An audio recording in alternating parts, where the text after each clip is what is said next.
I'm Tony Brown, executive producer of Black Journal. Welcome to Black Leaders 73. This program has been pre-recorded, and you will not be able at this time to phone in any questions. The questions that you hear were directed in some instances to specific panelists, and in other instances they were not. Some of the panelists had not been advertised, and we do not have a number of questions for them. However, they have been encouraged to answer any questions, no matter to whom they're directed. For the next 90 minutes, we will present an unedited two-way communication system between you and our Congress of Black Spokesmen. We will be using television as an instrument of positive social reform, allowing Black America to question members of her leadership and make herself heard collectively.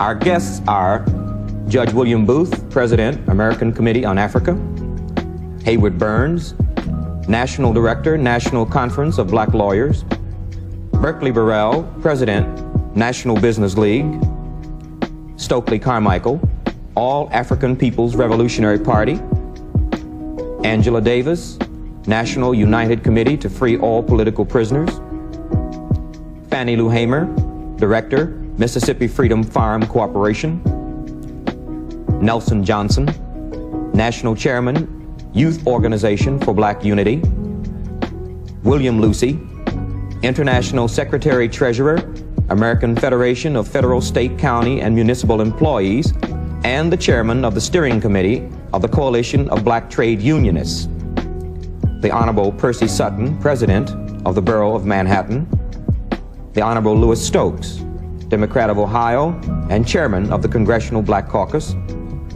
Cindy J. Williams, Jr., President, National Association of Black Social Workers; and James D. Williams, National Urban League.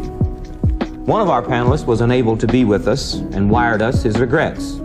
The following telegram is from Mr. Stanley Scott, Special Assistant to the President of the United States. I will now read his telegram. Deeply regret that I must cancel my appearance on your show because of an assignment recently given me on behalf of the President. I would welcome the pleasure of being your guest at a later date. With every best wishes for a very successful show, Stanley S. Scott, Special Assistant to the President. Indeed, there are many other Black spokesmen, but our physical and technical capabilities have limited us. We do want the public to understand that our Black leadership does include persons not on this panel. To continue to expose more of our leaders, we have invited a different group from our 1972 version. In selecting tonight's panel, we attempted to bring together a diversity of positions and philosophies, held together by the common thread of concern for all Black people. May we now have our first question. Black Leader 73, I have to tell you that we are recording your question, and we need your permission to record it and to edit it and to put it on the air. You have my permission to do that. My name is Carl Smith from Lawton, Oklahoma. A pluralistic society in which all ethnic and racial minorities try to contribute to the mainstream and still retain their cultural identity is often advocated as a desirable goal for our country. My question is it a realistic goal? Is it possible? And if not, why?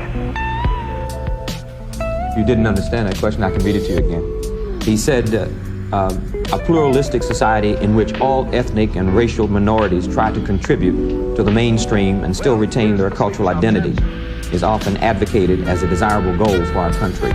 My question is it a realistic goal? Is it possible? And if so, and if not, why? That's one of the diversities, I guess, that we have among Black people. I hate to say Black leaders because I don't think of ourselves as Black leaders. I don't think any people need leaders. We are working in the field and we're doing our job. But there is the diverse opinion. Some folks believe that you can work within the system and you can make the system work for you. Others believe you can't work within the system, you've got to have something else. I happen to be one of those who believes that although we have not progressed as we should have, and that the great masses of the people have not at all been able to use their inert talents, the talents they've got and that have been hidden by reason of cultural bias and examinations and all the rest that's happened to us through the years. that although the masses of the people have not tasted the success that is available here in this country, still I believe that it is possible. If I didn't believe it was possible to work within the system and to retain my own cultural identity in spite of what's happening, I would have to give up my job.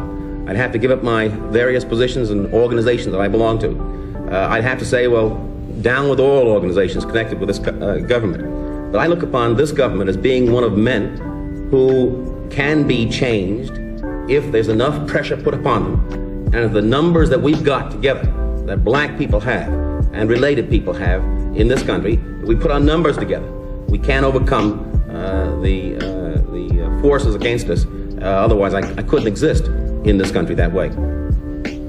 I would think that what our brother Judge Booth said is correct. The only question would be, what kind of change do we want? I think everybody would be for that society. The question is whether or not it could come about under the present system of this government, or whether that system must be changed. I, for one, believe that it cannot come about under the present system, a capitalist system. That system must be changed. I believe that. And I think that if we have the same objectives, then it doesn't make a difference where we work. As a matter of fact, a man working to change the system with that objective in mind can do very much inside the system, once he doesn't lose sight of his objective. An example that comes to mind is that a few years ago, it was found out that one of the advisors for President Thieu was working for the Viet Cong. I do think that we make a mistake if we talk about this in terms of absolute doctrines. We talk about it in terms of black people and integration, or black people and separation. It seems to me that that's a false dichotomy that has been set up in terms of the way in which the debate is discussed. The real issue I feel for black people is one of empowerment and one of redefinition of the way in which black and white people are interacting in society. I feel that's what we must be about. Well, I think that if you consider the fact that this system, this capitalist system under which we're living today, is designed in such a way that nobody except a privileged few can attempt to express themselves or contribute to anything, there's no doubt about the fact that we have to talk about revolutionizing the system before anybody can live in any kind of human fashion together.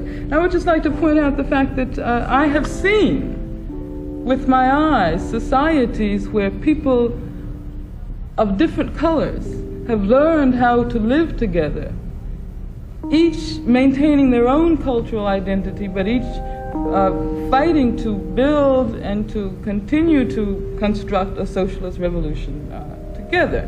I was in Cuba not very long ago, and I saw with my own eyes how black people, brown people, and white people have reached the point where they can work in harmony towards the building of a socialist society.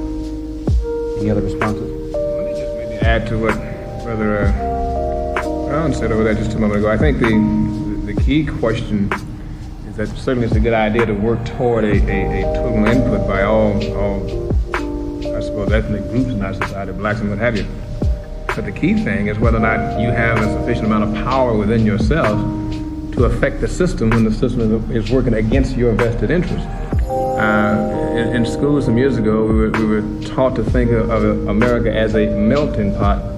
And I think the current administration has proven that there are ethnics who are unmeltable, because even though they are invisible, they are still there to identify with their own vested interests as a people. I think as black people, we've got to become concerned, first of all, with what our vested interest is in either preserving the system or changing the system. And once we make that determination, then the direction that we have to take is clear for us. For instance, if you look at the various arms or branches of government, they represent different interests, yet there is none that represents our interests. For instance, the business interest is represented by a branch. You will never find that branch, going contrary to what the interest of business happens to be. Yet there's the labor interest, and only here lately have we found some differences there. But every segment of our society that represents a power, lever is represented there, except people, and particularly black people. And I think we should be about the business of coming together, not in specifics as to what our interests and goals are, but certainly in generality in terms of what we need to exist in this society. Let me ask a question about your comment. would it be correct to infer from your comments that you would suggest some attachment of a power mechanism for black people to the governmental apparatus as a solution to the empowerment of black people? I think what I'm getting at is the acquiring of power within the black people themselves to affect the system in any way it needs to be affected in order to produce on behalf of the interests of black people. I'm not saying we should have a black agency. That's not what I was referring at all. I'm saying that every other ethnic group in our society has, by some means or other, acquired the power to move out of their depressed or oppressed situation, with the exception of black and brown. I think what I'm saying is that whatever that power has to be to move the government or move local structures, that's what we need to be about. And I think that this vested interest should be the basis of our movement. You know, America really is an ethnic society. And I live here in New York now, though I come from Texas, and New York has always been talked about as a melting pot. It really isn't a melting pot. We have Jews, we have Italians, we have blacks, we have Puerto Ricans, a variety of other cultures that live side by side with each other, not always happy with each other. But if we're talking about change, whether it's a change of the style of the government or an absolute change in the nature of the government to a socialist society or whatever other society, I think the thing that is fundamental to it, if we as black people are going to talk about change, one of the first things we need to do is develop some unity within ourselves. Now, that doesn't mean that all black people have to speak the same language or have the same philosophy, but we have to learn to communicate, and I think we are, in a large measure, learning to communicate with each other. And we've got to develop coalitions with others because we're a small minority. We have great power, however, if we can unite our minority with other minorities, because there are other groups of people who would wish to move in the same direction as we wish. So it doesn't make me any difference whether we're going, if I thought tomorrow we could stage the revolution and the revolution would succeed, I would give leadership to it. That is a revolution by whatever method. But at this structure in our development, I believe the kind of revolution that is going to take place is a social revolution without bloodshed. And if this is to be so, one of the first things that must be accomplished is that black people, poor people, must unite themselves and then join forces with others. Now, Harlem has been a barometer for a number of years of perhaps black feeling across the country in terms of mood. What direction do you see the mood in Harlem going in? I'm not too sure that Harlem has been the mood of the country. Harlem is one of the most volatile places in the country. When I travel to other places, I'm amazed at the amount of unity. We have unity in Harlem, unity in one thing, that we're different. Many of us are different. We have more nationalist organizations. We have all of the organizations you want to perceive of, many of them have their facets in Harlem. No, I don't think Harlem is the mood. Harlem is a very sophisticated place. Sophisticated in the sense that we all understand the need for others of us to exist. So I could not use it as the barometer of America. But if it should be the barometer of America, I think it would be good. But I'm afraid that it is not.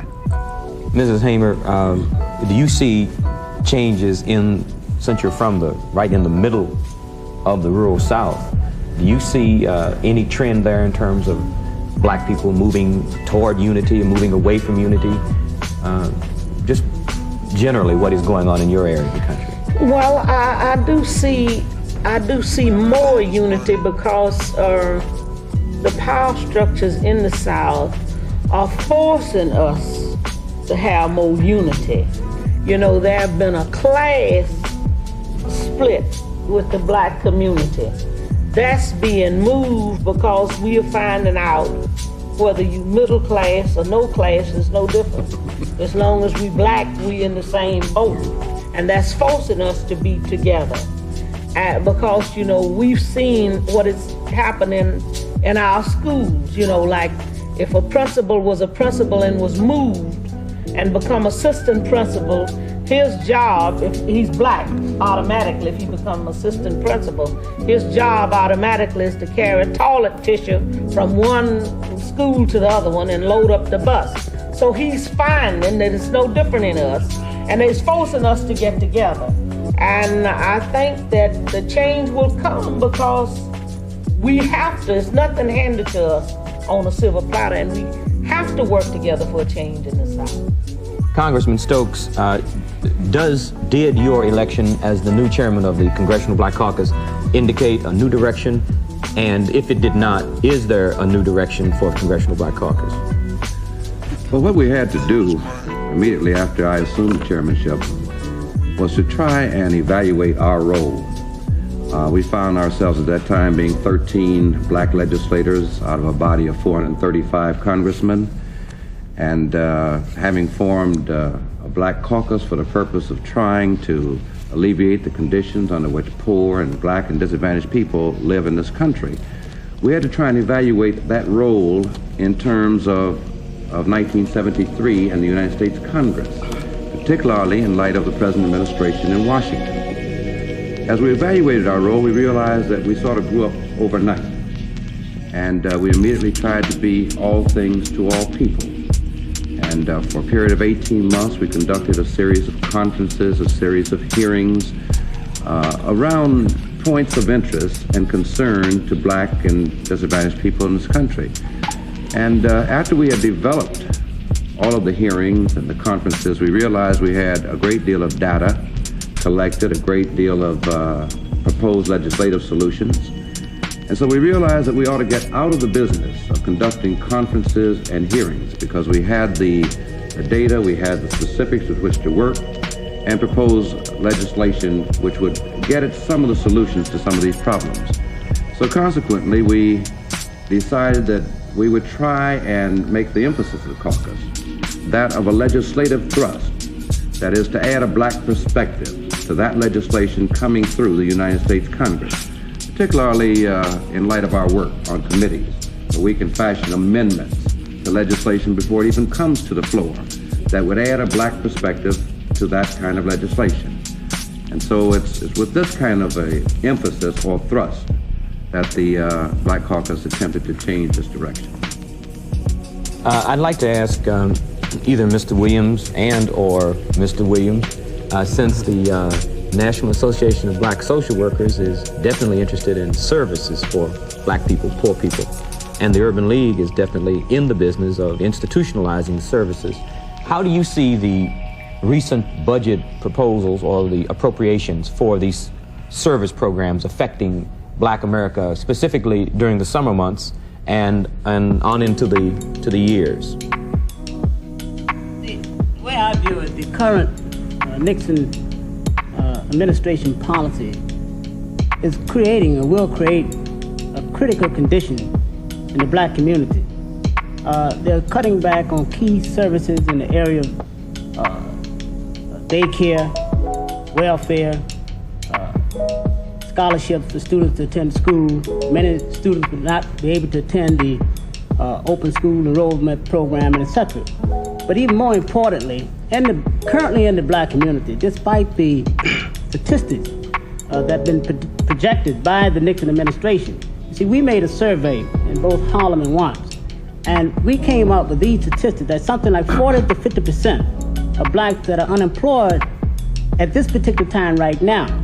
Now, with the current cutback, this is going to create even more unemployment. In fact, some statistics have already been thrown out by some of the black groups. There's something like 200 or 300,000 black people working in the poverty program will be affected, that are currently employed, that will be affected by the job cuts.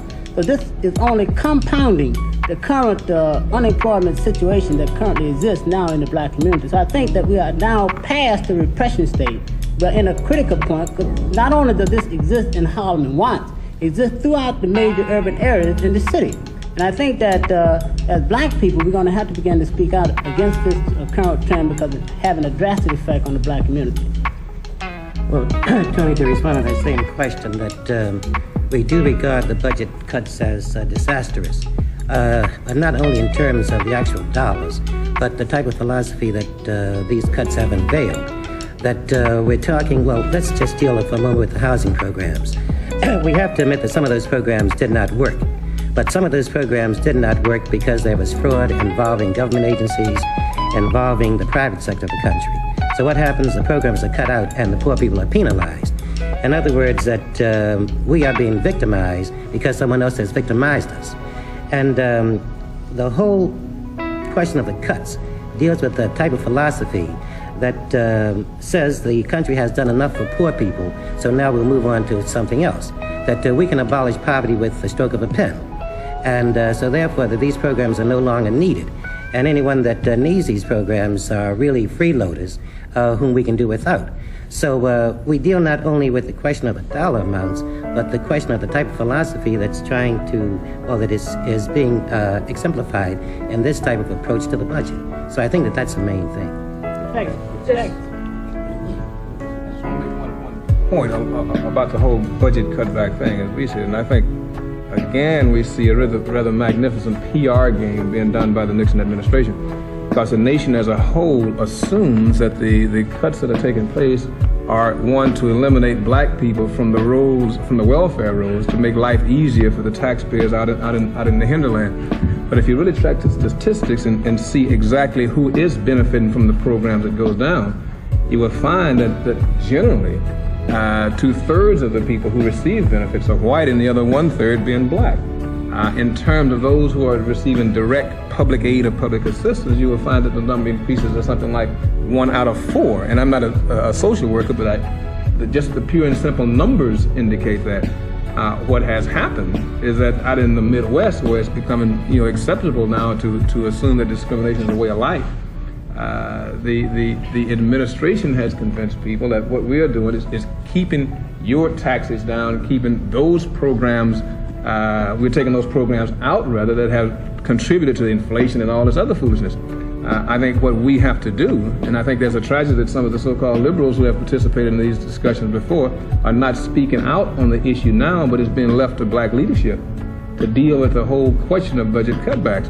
And I think that there's a real need to raise the level of awareness across the country, because we even got some black folks who are talking about, yeah, well, we should be phasing down these things. Phasing down got nothing to do with it. If you cut back on the social program, at the same time increase the defense budget, when we're supposed to be winding down our involvement in Southeast Asia, there is something out of balance there. And Tony, I don't think, let me just piggyback what Bill Lucy said. We should not have a discussion, there should never be a discussion of welfare without some explanation to the public of what welfare really is. Lockheed is getting welfare. People who live in the suburbs, Penn Central is getting welfare. We pay taxes. Pardon me? We pay taxes. Exactly. We pay taxes. They're not only getting welfare, but not paying any taxes. But when they get it, it is called a subsidy. And of course, we could go along and give a really description to all of the things that are being done by our federal government, both here in America and abroad, that are in fact welfare. But Mr. Nixon and his crew are not talking about eliminating any of that. They're talking about expanding that. Well, let me ask this. In his explanation, as far as he's gone to date, President Nixon, when he appeared on television explaining the Watergate situation as he saw it, did you sense that he was implying a reordering, a restructuring of priorities? When he discussed, didn't he say something to the effect that he was going to be a little more sensitive? No, you want to know what I sense? I sense that there was a desperate man trying to cop a plea, and then he even said a prayer for us at the end of it. No, I didn't sense that he was talking about reordering priorities. I sensed that he was trying to get through a very bad night. And I think also that the critical thing about that performance was that he never really got to the substance of what they're dealing with. That what we got was a lot of rhetoric, a lot of waving of the flag, and then you're supposed to go away feeling that Watergate is just going to disappear. And I think that it was an unfair trick to play on the American public. Well, we are. It's one thing, it's one thing, that is the only president in the history of my time, and I'm 56, that can talk an hour and never say nothing. But we also have to ask ourselves what the real meaning of that Watergate affair is. I think it's important, especially for those of us who are here this afternoon, to recognize that if the Republican Party will go that far to sabotage the Democratic Party, to sabotage that kind of opposition, what have we already been experiencing insofar as repression is concerned, and what will we as black people have to face in the future? Because there are many of us who feel that not only the Republican Party, but the Democratic Party as well is committed to upholding a system of exploitation and racism. If you look at the McGovern campaign, McGovern didn't even raise the question of racism, and he was supposed to be the far left wing of the Democratic Party. So I think it's important to see this Watergate scandal as being an indication of the real threat of fascism. I think that's what it is an indication of the lawlessness of law officials and the abuses of state power at the highest level. You have to take it beyond the particular example, as Ms. Davis said, of Watergate, to understand what's going on at all levels in our society as far as abuses of power by the government is concerned, particularly in political areas. If they're doing this against the established opposition, what are they doing against black people? What are they doing against political activists? What is happening with the statutes that are being passed and the people who are being appointed to the courts, the decisions the courts are rendering? What's happening at the street level in terms of the administration of justice? Then you get the full impact of just how lawless these people are, who are supposedly in charge of administering the law. When you look at the statutes that Congress has been passing, preventive detention, you see the no-knock, you see the stop and frisk, you see the Interstate Riot Act. You look at the Supreme Court of the United States consistently cutting back upon what we regard as traditional rights in this country, doing away with the non-unanimous jury. When you look at the street level, the level of violence, officially sanctioned violence that's going on in this country, political implications of that.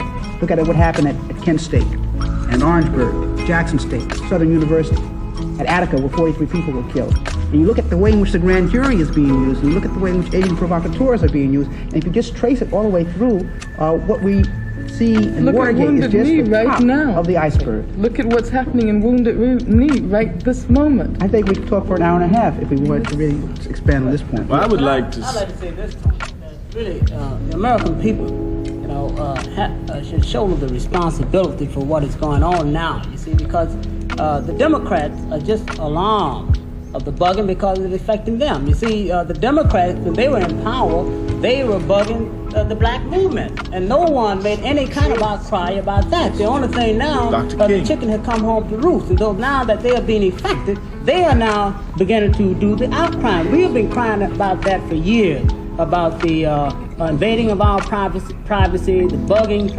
doing the civil rights movement, the bug Martin Luther King, that was well known, and no one spoke out against it. So what is happening now?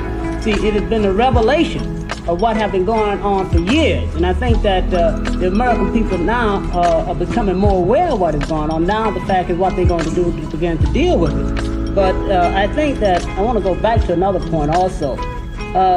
It's very important who the president has around him. You see what I mean? If he have, let's say, crooks around him, then who only have their vested interest at heart and not going to commit the time and the energy that is necessary to design programs to deal with blacks, then we are never going to get the kind of response from the federal government that we need. And I think that this is very important because these fellows up there are more concerned about stashing suitcase full of money. In fact, the $2 million and $4 million that they're stashing away now, that money can be going into the black community helping to deal with some of the problems. And I think that until we begin to focus on these kind of situations, that we're going to be missing many of the basic points. Stoker, you've been trying to. Okay. Go ahead. I yield to the elder statement, my elder brother, the business sector of our community. One of the things that I keep hearing here, and I think you'd have to agree, would be that the capitalistic system in America is the system that we have to deal with, and the problem with it is that we don't have any blacks operating in it. I wonder if we would have the same kind of feeling about the capitalistic system. If we were the capitalists and somebody else was sitting outside, I think we would begin then. I think that, well, Stoker says he'd be against it, and Somebody is exploiting me. I don't care whether he's white or black or red or yellow. As long as he's doing the exploiting, there's something basically wrong. It's difficult, really, to say that people haven't been damaged by the free enterprise system in this country. The failure of our cities is probably a direct result of the failure of the free enterprise system to do something about it. When big business begins to move out and leave the poor people to solve the problems of poor people, then you've got a failure. Wait a minute, you can't, I'm sorry. All right. But you can't talk about free enterprise because there's no such thing as free enterprise. Okay. Capitalism in this day and age is monopoly capitalism. It is controlled by multi-billion-dollar firms, multinational firms. You know, it's controlled by the people like Rockefeller and Hughes and DuPont. Now, there's a real difference between those folks and the black man or woman who decides to open up a grocery store on the corner. That is not capitalism. But Richard Nixon has been trying to convince us that all we have to do is to get a little grocery store on the corner, and then all of a sudden we're black capitalists. Well, if that's what Richard Nixon says, and I disagree with him, I'm not interested in small business as in those constructs, because it's amazing when somebody says business and the person who's black is talking about it, immediately it conjures up a little corner drugstore or grocery store or something. I wonder why it doesn't conjure up General Motors for me. It's not possible for you. Well, I don't know whether it is or not. I guess I'll quit working if you're convinced that that's true. But I look at all the people around here, and we've got some organizational petitions that kind of keep us from operating together to change the system that we're also convinced ought to be changed. When I ride in an airplane and look down, and I see everybody protecting their turf. The National, this is protecting this turf. These are all black groups. Anything national is black, National Association of Real Estate Brokers, the National Association of Funeral Directors, the National Insurance Association, they're all black. The white ones are all American. It's white. The white ones are all American. I don't know how that happens. That's because we know our nationalism. Well, but the point I make is when I look down from an airplane and I see each one of us as organizational heads protecting our turf, I said, what the heck? We aren't protecting our turf, it's their turf. We don't have any turf. So if we don't finally come together to get a piece of the turf, then we aren't going to have any turf to protect. And I think it is possible, and if we begin to talk about ways of changing that. Stokely and then Nelson. Well, I think that the real question is that people are not clear on capitalism because capitalism is a very vicious system, but what it does is it embroideries its viciousness with all sorts of elusive terms. For example, many of us would support capitalism because we actually believe that in a capitalist system, there's a chance for us to get the same amount of money as Rockefeller gets, because we're told that under capitalism there is equality of opportunity. So that we feel that if this year we didn't make as much as Rockefeller made, then we got to work a little bit harder, and next year we're going to make it. But if we carefully examine a capitalist system, we will see that it's based on exploitation, because the viciousness of capitalism, and the reason why once black people examine we can never be for it, is that under a capitalist system, the fruits of those who labor are enjoyed by somebody else. That is, those who do the laboring, the fruits of their labor, they don't enjoy it. As a matter of fact, we could say under capitalism that the fruits of the labor of the toiling masses are enjoyed by those who do not labor. And again, as black people, we have clear examples of it.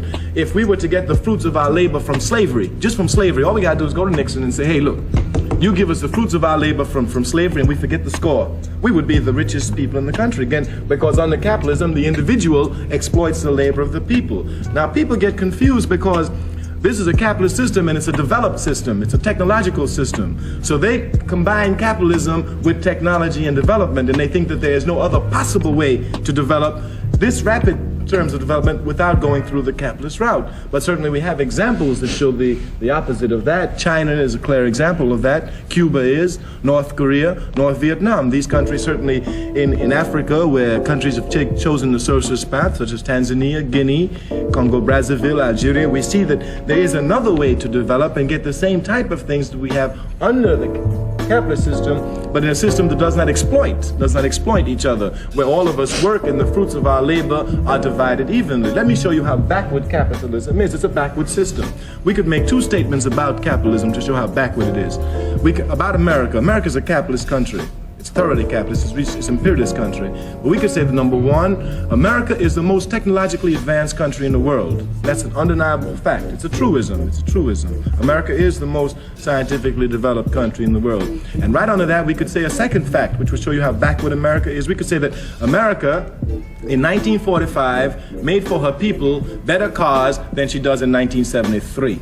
And And if you analyze this, you'll see how vicious the system is, because here's America with its great technological skills, its great scientific ability, and rather than making a safe car for people that will last 20 years, which they can do with the scientific knowledge that's at their fingertip, they rather take this knowledge and build a car which will break down every 2 years, so you're forced to buy another car. Thus, you see, under capitalism, what they do is they take their scientific skills, and rather than using it for the benefit of the people, they use it to further exploit the people. And certainly this type of system is too backward.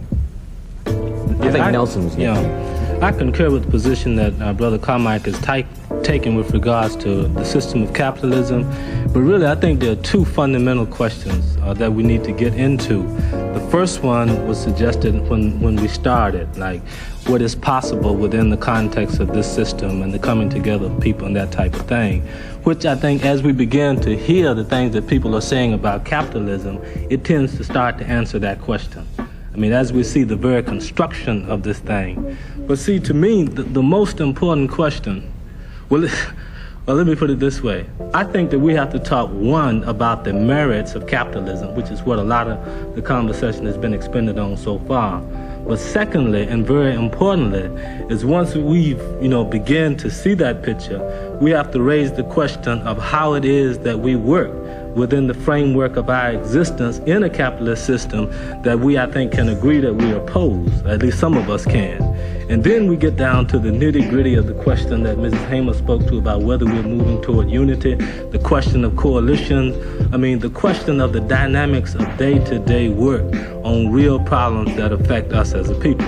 See, because we could hem and haw all day about capitalism and talk about how bad it is. Obviously, it's bad. And if you could tell me the 10 worst things in the world, I could tell you that they have been increasing in this country in the last 5 or 6 years. To give you some idea of the direction that this system that people are talking about is taking. The priorities are insane. There's no sane way of saying that people, should take care of people, that people should take care of 6 people. Things just happen based, again, on the way the system is set up. And so I think that that's, pretty clear. Second thing is the idea of how we work in unity. See, it's my notion that we have to take a second look at this question of unity, because I'm not convinced that it's all that much unity taking place in the black community today. In fact, what you see on the one hand is a uniting of certain people who are beginning to agree on a direction to take. And at the same time, you're seeing the uniting of black people who are taking another direction. Within the context of this system and within the context of our own communities. And in fact, you talk about the people being confused. Well, a lot of times the people wouldn't be quite so confused unless they heard a lot of the things that we're saying to them. Those of us who are supposed to be leaders, or at least those who put themselves in the position to say things to a lot of people. And you get more and more in the movement kind of a decay of a real quality of honestness. You get jingoism, you get you get all kinds of performances. And these kind of things are put out against the background of the deteriorating situation that we're in. And that doesn't really offer any explanation to people. But then on the other hand, you have a group of people beginning to address the question differently and to begin to see things like, you could just list the problems, the problem of jobs, the problem of education, and begin to draw some concrete analysis of that and outline some specific kinds of ways that people begin to function. So I just want to point out that you're really talking about two. One, capitalism, but two, and importantly, we haven't done anything to denounce capitalism unless we are able to devise some sensible way for us to organize ourselves to resist it. Not true. We have the largest ethnic group to condemn Nixon were black people. We've always been in the vanguard. We do that all the time. But there's a second dimension to what I was raising. Mm-hmm. That's the one you didn't address. No, but I think we must see it positive, because I think it's undeniable that the desire for unity is more intense in the black community today than it was yesterday, and will be more intense tomorrow. We must always see our movement as a progression. We understand there are negative factors in it, but we must look at the positive. We are more united. We have to address the negative in order to rectify that. Understood, but I don't think that we can sit here and say that unity is growing without ourselves addressing some of the factors that explain the disunity. But it is growing. I was next, and I'll yield to Brother Stone. May I use the prerogative of the microphone? Just 1 second, please. We have a number of questions, and we certainly want to have free exchange, but if we could limit our responses to responses and not speeches, then we can all have more time, and if we could do that. But I don't want to stifle anyone, but I do want to, if we can move. Now, I think the mayor was next, and then the congressman, and then maybe proceed that way. I don't know whether I'm mayor of Harlem or mayor of Manhattan. Let me yield to the borough of Manhattan. Lou, go ahead. Go ahead. Let me just say this. I really do not see it as being a question of capitalism versus communism, or socialism or any other form of government. I think we have to be pragmatic about what we're talking about. You're talking about living under a system that is committed to capitalism. It's not going to change to communism or socialism or any other form of government. So what do you say, what do you do when you're the oppressed, the repressed under the capitalistic form of government? You examine the system and you see how can you make changes in that system. Now, the one thing that everyone seems to have forgotten here tonight is that what you're talking about in the capitalistic form of government is power. This is the only thing that this country responds to is power. Economic power and political power. And the only time that the system reacts is when you've got some of that power. And as black people, we're not going to be able to overcome in the capitalistic form of system unless you do acquire both economic and political power, as every other ethnic group in this country has done. Obviously, I think the thrust in the 70s is in that direction. I think that the black communities are demonstrating greater sophistication towards the fact that if they're going to change the system, they have to do it and work within the system. They have to do it by acquiring power in both of those realms. There's no question about the necessity of power to do anything. I mean, it's axiomatic. I mean, if we're talking about doing anything, I think the question is that the interest in which the power is addressed has to be a little bit more precisely defined. Even within the context of our own community and the use of that power by various groups within the community. And I think there, again, we raise the essential question, because there is a degree of power that we have, and there's a good deal of disagreement over the way that power is being wielded. Let me go back, if I can, Tony, to the point that Lou makes, and I agree with it 100%. See, what we generally do is we get caught up in an awful lot of theoretical discussion about how you change things when we're really faced with a very fundamental problem. Whatever change is going to come about is going to take some time. And rather than getting involved in dealing with the hereafter, I think we got to deal with the here and now. And that is the fact that most situations, if not all that we're dealing with, are economic situations in terms of black and poor people. Going back to the 60s, which so many participated in bring about social change, which sort of made us legitimate people in the eyes of the law.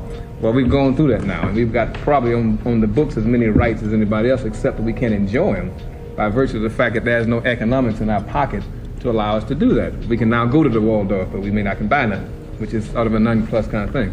What has to happen, I think, is that people got to pull themselves into a group to function, back to what Lou said, as an economic bloc first. Secondarily, as a political bloc. And that calls for making all kinds of coalitions that I think, as the chairman of the caucus stated one time, which is a coalition of convenience.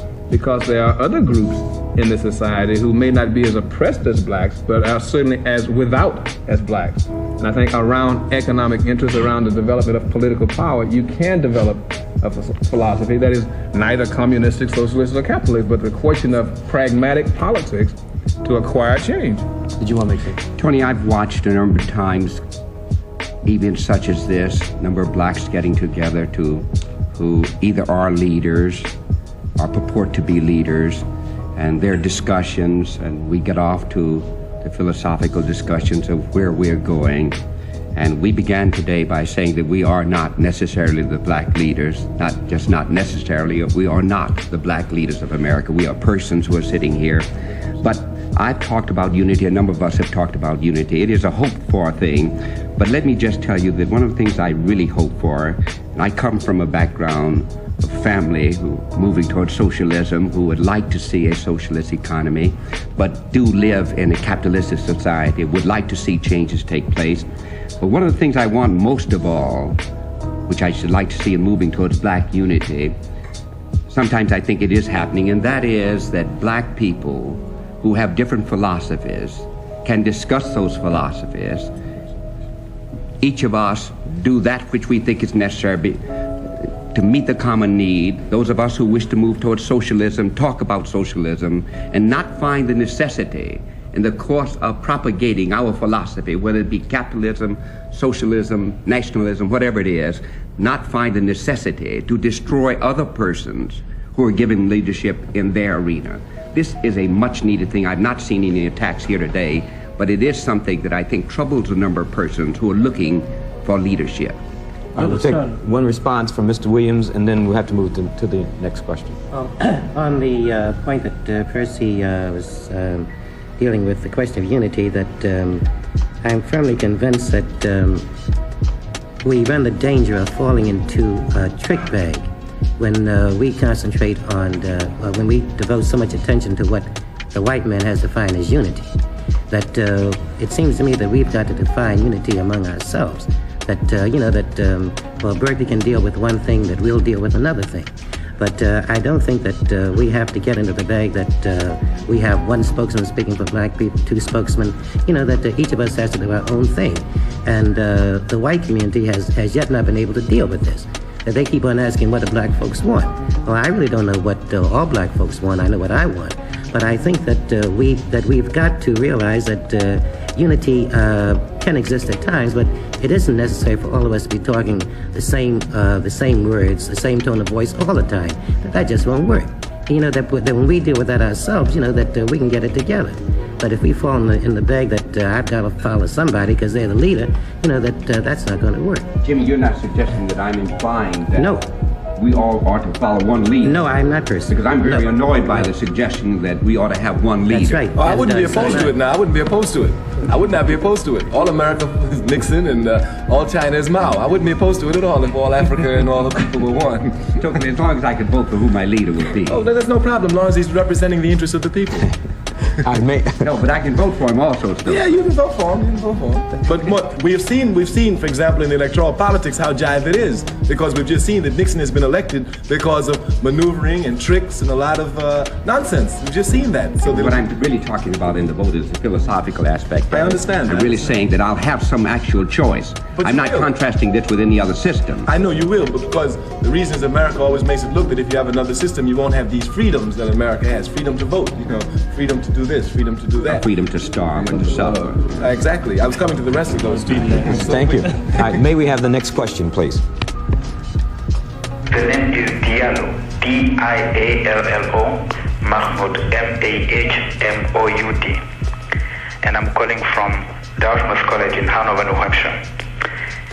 And my question is to Stokely Carmichael, to Angela Davis, and to President Nixon's special advisor, whom I cannot recall the name. Okay. I want to know how they feel about psychiatrist Francis Wesleyan's theory of... Excuse me, would you deposit $1.05 for the last 5 minutes? Okay, I will, please. Hello? Yes? Could you let me finish my question before? Capitalism. Well, we have to collect for 5 minutes. You're not being charged while I collect. Okay. What's that?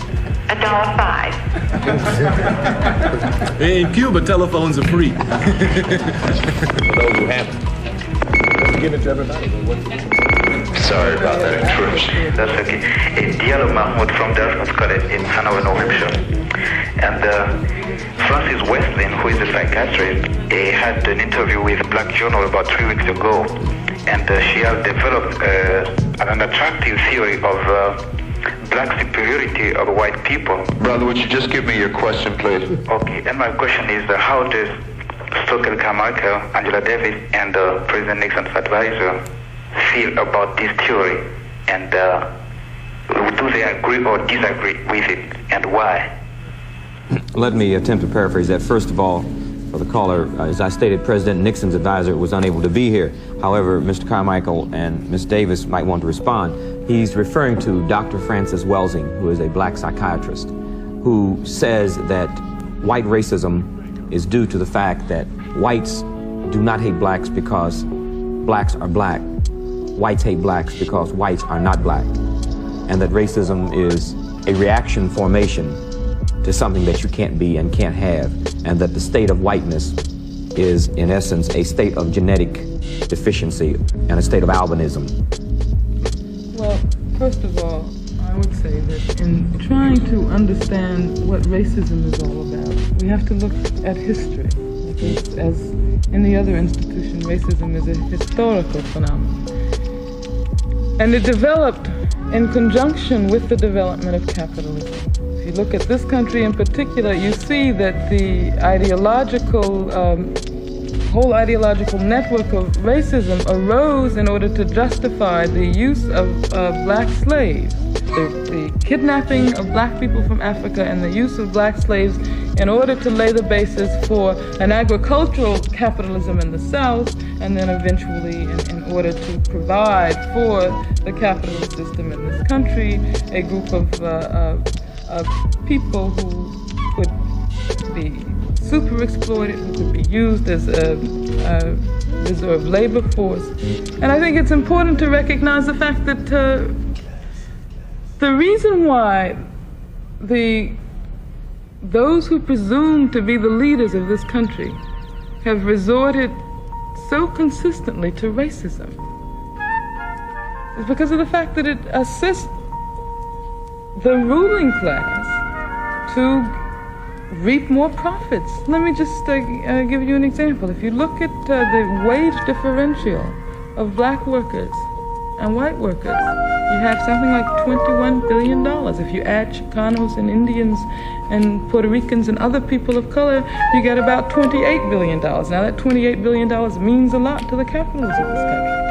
But racism also serves another purpose, and I think it's important to understand this. Racism is used by the rulers of this country in order to convince white people who are also, the masses of white people are also exploited. They aren't exploited as we are, and they are not, there is a qualitative difference in the sense that we are racially and nationally oppressed, whereas white people are not. But white people, the masses of white people are working people, and the fruits of their labor are robbed by the capitalists.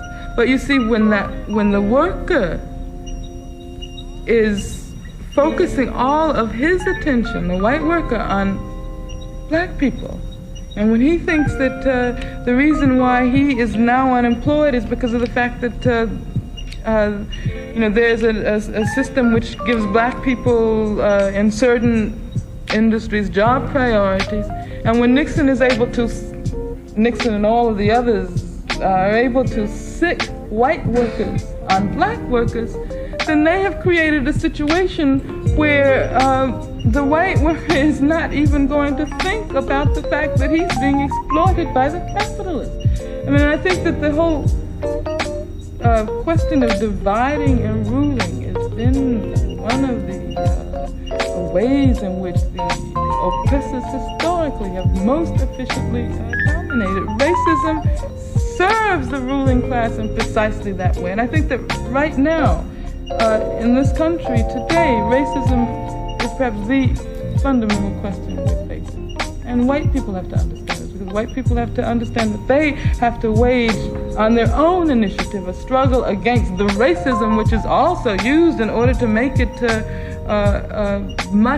in order to facilitate their own exploitation by those who dominate this country. Stokely, would you like to respond? Well, I would say that I imagine that my sister Frances had a lot of examples and certainly documentary facts to back up her theory, and I wouldn't get into disagreeing or agreeing with her. What I would ask is, how do we destroy it? While that may be the major problem, I'll grant her that. Let's say that is the major problem. White people are able to enforce racism through capitalism. That's how they amass their power. And racism is really a question of power. That's all it is. It's whether or not one race has more power to inflict punishment on another. For example, if a white boy wants to lynch me, that's his problem. If he lynches me, it's my problem. Thus, it behooves me to build as much power as I can to protect myself against racism and also to destroy the base that gives the racist the reality, power, the power reality to lynch me or to inflict power upon me. He amasses that through capitalism.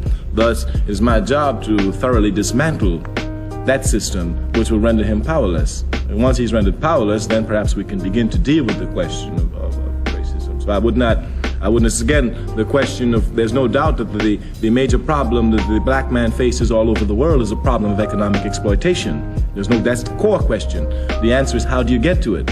I know that the only way you can get to it is through politics. You must first politically organize before you can amass the economic power. May we take two quick responses from Judge Booth and Mr. Sutton, and then go I just want to say that much of the attack here today, this evening, has been on Nixon. And I think everybody should know that we're not just on Nixon, we're on the entire society, the entire system as it operates. And I have had a chance to go to South Africa and to Namibia on a couple of occasions, and I've seen how our government, not just the president, but the Congress, the courts, and everything else, our government is sponsoring the racist regime in South Africa and in Namibia. I don't know, I think the media is responsible to a great degree because of the media of this country, the press, television, radio, magazines, all of it, have kept from the American public the link between South Africa and the United States. I have found in my dealings in the American Committee on Africa and otherwise that, for example, our Defense Department permits the South African Post Office to use our tracking station in Pretoria, South Africa, for communication purposes. And for communication purposes, in order to deal with the black people of South Africa who are now rising up. There is a war on in all of Southern Africa, and the United States is helping the racist regimes there to win the war against black folks by permitting free of charge the South African Post Office to tack in to our tracking station in Pretoria. We are using the American government and all the American people and the all American tax dollars to help racism there. We likewise are sending ships, airplanes to Portugal so they can use them against black people in Angola and Mozambique. We're doing a great deal of these kinds of things. We're selling herbicides, and we're covering it up by selling these things to private companies, which in turn turn it over to the government and use them against black people in South Africa. And I think that maybe we ought to try to get these facts across to the American people, and particularly to the black American people, so that they can use them to dismantle if we want to. And look, Stokely, you go your way. And I think we can go different ways we want to, but we've got to recognize we've got the same goal.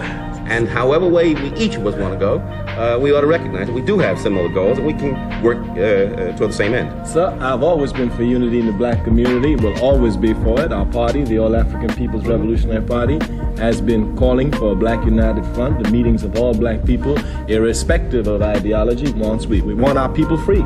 Thus, it's left, for example, I think this is very beautiful. It's unfortunate we can't get this unless someone calls us to be on TV. But I've always been for that. I learned that from Dr. King and from Malcolm X. The newest Black Power Conference, of course, 67 and all the rest since then have indicated the same kind of thing. May we have a response from Mr. Sutton? The question I believe phoned in was whether or not one agreed with the philosophy that white racism is an anger on the part of whites because they're not black. I don't think that at all. I quite agree with my sister Angela Davis that racism is really a matter of exploitation. It's an economic thing, and whether it's in South Africa or South United States or Northern United States, it is a method of exploitation, and the exploitation does not really benefit the whites. That is not the white working class. Maybe I did disservice and I'm sure I did now, in recalling the theory, because what Dr. Welsing said was that race was the dynamic around which the political and the social system was organized to oppress blacks. Well, that makes a difference. Yes. That does make a difference. Yes, it does make a difference in the question. Okay, can we have a short remark and then take the next question? Nelson? Yeah, my comment was on the same question. And I think it's important in terms of the solution or the approach to solving the problem, created by racism, that we come to some clarification again on what it is and where it come from. And I'm referring to Stokely's comments about,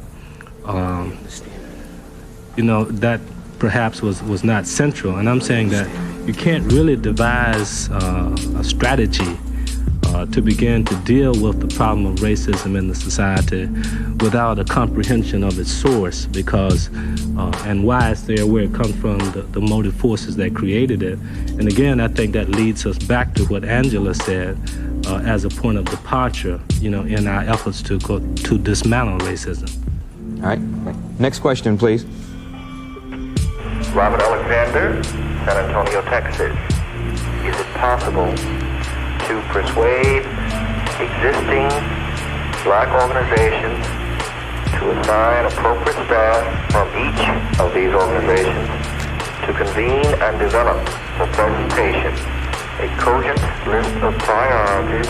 Would it be possible, once this list of priorities has been developed, to utilize the network of organizational units such as NACP, Urban League, SCLC, CORE, so forth, and the black colleges in this country to verify this list of priorities as being relevant to our cause, and then to rally the blacks in this country to begin promoting the activities at the local, state, and national level to culminate as the national agenda by 1976, the 200th anniversary of the birth of our country. Difficulty hearing, I will restate his question. Is it possible to persuade existing black organizations to assign appropriate staffs from each of these organizations to convene and develop for presentation a cogent list of priorities? Would it be possible, once this list of priorities has been developed, to utilize the network of organizational units such as NAACP, Urban League, SCLC, CORE, so forth, and the black colleges in this country to verify this list of priorities and being relevant to our cause, and then to rally the blacks in this country to begin promoting the activities at the local, state, and national levels to culminate as a national agenda by 1976, the 200th anniversary of the birth of our country? Congressman Stokes, would you stab at that? I think the gentleman's suggestion has merit. What he is in effect talking about is coalitions within the black community itself. When we talk politically of being able to acquire a real political power, we talk in terms of coalitions where you put white people, black people, Puerto Ricans, Chicanos, white liberals, poor whites all together, and through this process you acquire political power. And it seems to me that when you talk in terms of being able to form coalitions between the races, obviously you ought to be able to form a coalition within the race in terms of unity for the race. So I think the gentleman has merit and that it could well be explored. Isn't that what we've been doing through the Leadership Conference on Civil Rights? Although it's kind of failed, it seems, in recent years, also in the Black Political Assembly, and there are other attempts that have been made. I think what he's saying is that we've got to make it work, and that's our function. As I said, he's asking for something, I think, a little more sophisticated than what has presently been attempted, and that is to come up with the priorities and then put it in the hands of people who are professional thinkers, and then establish the priorities, and then come back to the leadership, organizational leadership, and have a goals and objects for 1976 to some sophisticated solution. People have national goals and national priorities prepared since Niagara Conference to Gary. And I think the basic kinds of issues that the black and poor community is faced with, everybody accepts as priorities. So if we're talking about make that a national goal for 1976, they have been the national goal at least since I've understood. Well, are you satisfied with the implementation of these goals? No, absolutely not satisfied with the implementation, not even satisfied with the approach to it. What I think we should avoid doing, however, though, is getting ourselves in another study bag where we go back and come back with data and what have you, and we sit down and all agree that those are the But he gives a cutoff date. He says 1976. I'd like to give tomorrow. There are very few holes in his question. The cutoff date is yesterday or tomorrow. Well, in terms of realism, we have not solved our problems to this date, and he's asking for black leaders and black organizations to give him some plan and give him some date for completion of this work. Let me address one very important point, though. The Gary Convention came out with a set of listed priorities, whether we agreed or disagreed, those conditions existed in certain places. The Congressional Black Caucus, who after a number of exhausted hearings involving all parts of community thinking, came down also with a list of priorities which was addressed to the National Congress in their State of the Nation message, I believe, in the earlier part of the Congress. Now, anybody who takes a look at what was said there recognizes these to be problems. I don't see the need to have some sort of convening again of black leadership. Part of our problem, Tony, is that we traditionally convene leadership and forget to convene people. All right, let me be the devil's advocate. Here we are sitting, and perhaps some of you feel a little nervous about being called leaders, but you are, because the term has been stigmatized, and I can understand it. But let's be practical. Here is Mrs. Hamer, who is in the middle of Mississippi. They have a farm corporation. Their farmland, their cotton is underwater. They're starving.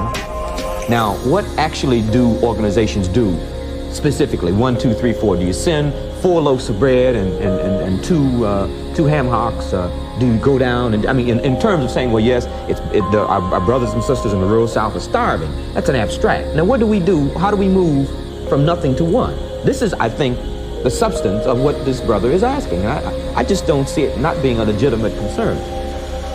I'm saying let's talk about a disaster situation, and we talk about the federal government as the institution to relieve that disaster, or local government.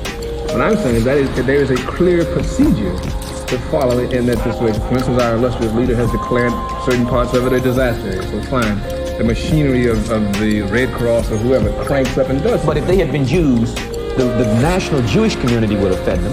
Israel would have aided. This is, we say on one hand that you can't depend on the federal government. Then when a black person's in trouble, we say the federal government should do something. I think another point of that in terms of our past experience with disaster areas, and I think we can advance the question a little further using this example, is that in the past when we have had disaster areas in the South, Mississippi in particular, the federal government has acted in a discriminatory fashion in administering disaster aid. And one of the things that was needed then was close monitoring by a concerned black community, by skilled black people to go in and at first address the immediate problems that the people had, but as well to make the federal government live up to the standards that it had enunciated for itself. Not only that, I think that many times we don't understand that unity is a struggle. Because when the black man tries to unify, it is obvious and expected and understood that the white power structure of this country does not want that to happen. Thus, they move in many different ways, not avert, but rather cover to keep the black people divided. Thus, we have a responsibility. You know, if we tried last year and we didn't do it, we tried the year before, we will keep trying because we got to do it. We got to do it. Yeah, what is the alternative? And the other question is that on the question of leaders versus people, it is just a simple systematic way of organizing. You represent the state, county, federal, municipal employees. That's a large number of black people in this country and other people, okay? But large number of black people, undeniably so. You represent that sector. Brother Nelson represents Yobu, which is an organizing group that's all over the country. That's a sector that he represents. The Honorable Percy Sutton, our brother here, represents Harlem. That's a fact. Brother Stokes represents a constituency in Ohio. That's a fact. If these people sit down and come together, they will create an atmosphere in which your constituency, his constituency will now be inspired to come together. Thus, we have to understand what it's about. Just bringing the leaders together is to set an atmosphere of unity. Because when your constituency, when Brother Sutton's constituency, but Brother Stokes' constituency, look up to those who they see as national leaders, they see them divided. Thus, it demobilizes them. But if they saw us in constant contact, they would be inspired. And thus, we would speed up the process of organizing the very people. Just one second. I think, but it's important we understand. I was not saying. Could we make our remarks short? I was not saying that leaders should not come together. My concern is to not become bogged down in 4 or 5 years of trying to determine priorities. For instance, when the administration came in with their wage price guidelines, more wage control, that was an instant kind of thing that poor people were confronted with. Not rich people, not doctors, not bankers, where interest rates, profits, but wages. I'm saying we've got to be prepared to deal with that. For instance, the power hunks in the country immediately moved steel workers, auto workers, whoever was necessary to relieve the pressure from their people, they could move to get themselves exempted or excluded. We must be unified. It's not necessary to be unified. We must be powerful. All right, thank you. Well, you're going to get power from unity. All right. Brother Sutton. Only way we're going to get it. Tony, you pointed out just then with regard to the Jewish community that had there happened within the realm of the interest of the Jewish community that which happens, and you're mentioning in Mississippi to Fannie Lou Hamer, there would have been a different response. We're talking about monitoring the federal government in what it gives. And the Jewish community would have been talking about monitoring the federal government in what it gives, but also in themselves doing something. We have not reached that point in our development, and it goes back to what Angela Davis has said. It is all economic, because until we're able to organize ourselves in whatever movement we have, whatever philosophies we have, to move economically to structure the brother or sister, the brother or sister is not going to listen to you or to any of us unless we can change the condition of his life, either create a socialist system for him or make his life better in the capitalist system. Would you accept the Nation of Islam as an example of that? As an example of what? As an example of blacks developing the second statement in your analysis. Yeah, I think, let me just say this, I think the Nation of Islam moves towards what I should like to see. It moves towards doing something for the economic side of black people. Unfortunately, it has not had the impact many of us would wish it would have. And I guess the reason it has not had that impact is because there are not yet a sufficient number of believers. I think Charles and Mary Beard said many years ago the problem with regard to the white work in America is that it was not sufficiently class conscious. I think the problem with black people in America is that we're not sufficiently class conscious. We still keep believing that we're going to make it in the system. Brother Williams? The problem of, I want to get back to that question, the problem of setting priorities or developing a national black agenda, I don't think is a difficult one for black people and black groups. I think that the difficulty lies whenever we begin an attempt to implement these agendas and priorities. And here is when our ideological differences begin to interfere with our ability to function as a collective group. Now, the question also of unity, I think that we must understand that we are a large group of people, something like 40 to 50 million in this country.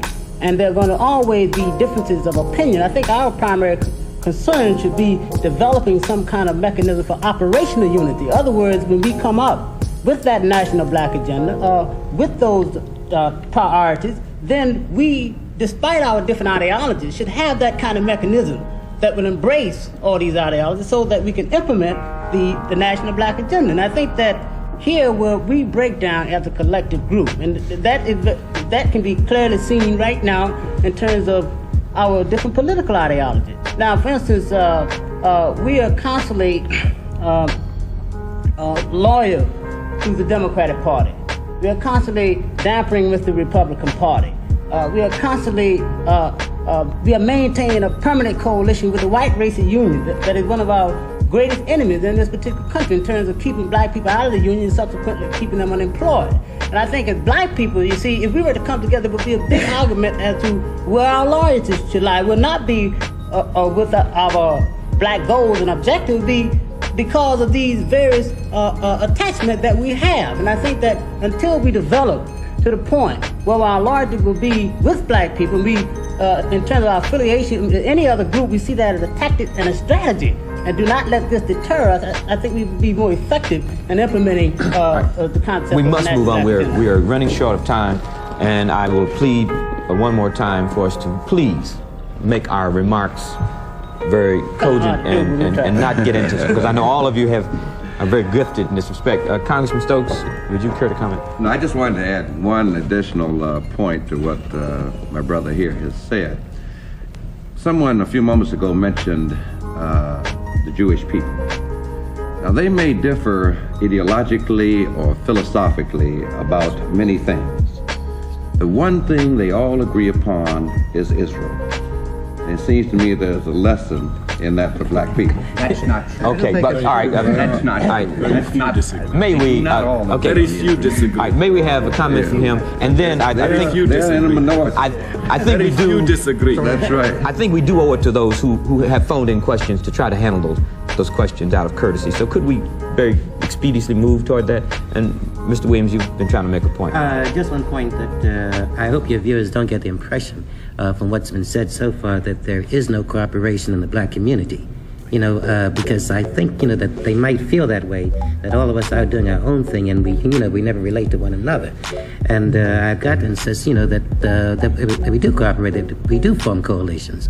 So, it isn't as splendid as it might appear. No, if we don't form coalitions, one has been formed for us. Well, yeah, by birth. That's what I mean. That's trouble. Many times we think we've got something going, and the buck that has caused us to get into those hotels and have those meetings and caucuses and seminars and all the rest has come from the white community, without our knowledge sometimes, without the knowledge of some of us. And so therefore the conference takes a tack that is totally different, and also splits us up too because of our ideologies. It makes us think about ourselves as being different. We're not. We've got a great deal to work with. We're gonna have one short remark from Ms. Burrell, and then we'll go to the next question. I think one of the things that needs to be said, Tony, is the fact that political power and the ownership of capital seem somehow to be handmaidens. I think we agreed. I think I've heard that about 4 times here. Well, if that's true, then you decide which one of those comes first. I'm sure that you'd better have some money before the political power comes. I think that's what the Congressman talked about a little bit earlier. Little old ladies in tennis shoes that get 20,000 votes for a candidate don't have access to it. But some guy that gave $20,000 does, and that's the difference. And it comes as a result of the ownership of business. And if we're talking about the ownership of capital, then that gets to be important. And all capitalists don't have to own a little grocery store. I mean, there's a broad middle class in this country. They're not capitalists. Okay. They're not capitalists. They're not capitalists. But my point to answer Mr. Sutton said they could get to see him. Okay, thank you. All right, may we have the next question, please? My name is Marva Dorsey. I live in San Francisco.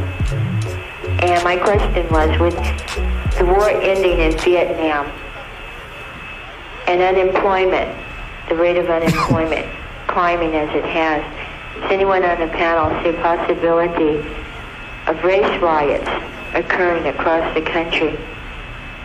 The question was, with the war in Vietnam ending and unemployment, I assume, rising, the rate of unemployment climbing as it has, does anyone see the possibility of race riots occurring across the country? Certainly. The potential is here. We've put all this money for so many years into Vietnam, fighting a war in a place that we shouldn't be fighting, intervening in a civil disagreement is really what it is there, and yet doing nothing to structure people as they come back here.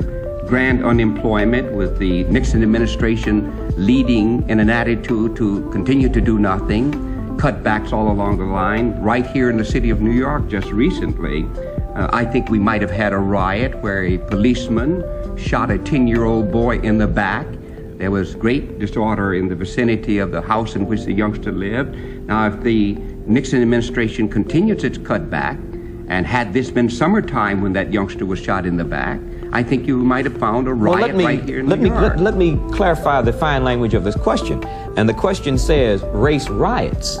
It doesn't, this question doesn't say the rebellions of the 60s in which blacks were burning up their own houses and, robbing liquor stores. Let me carry it to, right. Let me respond to that. I don't think if we have riots again, I think blacks are much more sophisticated than we were in the early 60s and much more bold than we were in the early 60s. And I don't think the disorders are going to be confined to black communities. A lot of brothers and sisters who are much more bold than before, who will carry the disorders, if we want to term them that, into the white community, to the downtown banks, to the where the power structure is. Yes, I think there's a grand possibility of disorder and race riots. I would hope not. Well, I think that we have a responsibility, because no doubt the atmosphere is that we have a responsibility to construct that consciousness that will now rise, and to guide it in whatever channels we see, irrespective of whether we say we're violent or non-violent. I think we do have a responsibility to try and channel that. Right, because while we can agree on an increase in racism, I think it would be inappropriate to draw the conclusion that that will manifest itself in race riots, and in fact, there are many it different becomes forms. our responsibility to work to make sure it does not. Let's see if I understood the question, whether there was a possibility. Yes. And my answer, yes, was a possibility. Oh, I agree with you. As related to unemployment. We have an obligation. Right. Of course we A do. responsibility, a responsibility to channel it. Now, it can take different forms. All right, gentlemen, Mrs. Hamer. It's things that I really don't understand about that war, because I've never seen the war end and people still shooting. Now, I don't understand that. You know, when they make that clear to me, then I really want somebody to clarify that, because, and number two, I couldn't understand why so many black men were sent over there to fight, and everybody I seen talking that got off them planes was white men. There's just a lot of things that I don't understand about that. You know, and, well, you know, this is enough to make people upset, because that upset me. That upset other people, because I do know that it was more than white people went to Vietnam. And I know that, you know, somebody else should have been, you know, there was two things that really upset a lot of people in the South. And I can't understand, if the war is over and the prisoners at home, why are they still shooting? I think the point is clear. The war in Southeast Asia is still going on, but as well there is now an increased war here at home in terms of the conditions that people are having to live under, the conditions that returning veterans are having to face. As part of the National Conference of Black Lawyers, I traveled in Asia very recently and talked to many of the black servicemen and women in the brigs and the stockades and the courts, and talked to them in their barracks, and I checked out as well the situation here in the United States, people who are about to be released under administrative discharges and the whole range of less than honorable discharges that the system has put upon these people. And I think that not only do we have to take Sister Hamer's point about the war going on in Southeast Asia, there's a war going on right here in the United States in terms of the conditions that these people are going to have to face when they come out, and the kind of lives that they're going to be forced to live. And I think that has implications not only for the black community, but for the entire American community. I'd just like to say to Ms. Hamer that war was going on when we got there. They were shooting when we got there, and now that we've left, they're still shooting. And I wish we'd left that part out that comes in between. I wish we'd never joined the shooting, and let's let them keep on shooting like they're doing now. It's capitalism that sent us Okay, there. thank you. Okay, well, I can't. The next question, please. I didn't do it, though. Mrs. Hamer's point is that they have not really left. May we have the next question, please? Still there. My name is Ronald Woodson. I'm from Brooklyn, New York. Question is, I want to know,